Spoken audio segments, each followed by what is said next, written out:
Styling HTML5 documents with cascading style sheets. Cascading style sheets, or CSS, are used to define styles for web pages. The latest version of CSS is CSS3. Earlier, CSS2 was used. CSS comprises style rules that are interpreted by the web browser and then applied to the corresponding elements in the HTML web page. Syntax of cascading style sheet. The cascading style sheet has two parts: selector and declaration. Selector. Declaration. HI, curly braces open, color, colon, blue, semicolon, font, size, colon, 12px, semicolon, curly braces closed. Property, value, property, value. The selector specifies the element to which we want to apply the formatting, and the declaration specifies the formatting to the selector.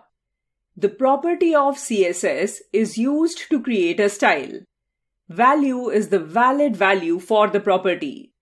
A semicolon should be used at the end of the property value if more than one property is used. Some of the properties and their values used with the style attribute are given below.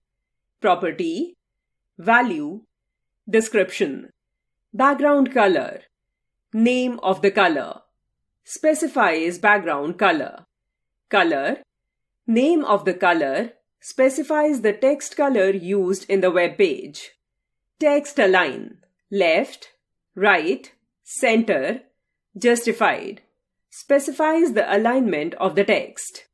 Font family. Name of the font specifies the font of the text used in the web page. Font size.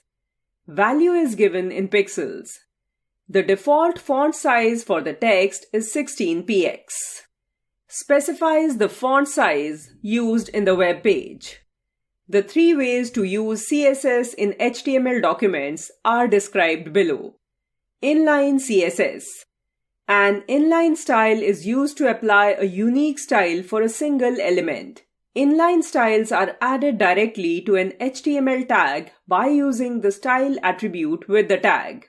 Syntax to use the style attribute with a tag.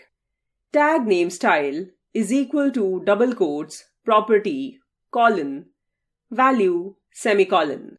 For example, text in red color, / body. Internal CSS. Internal CSS allows us to define the style for a single HTML page.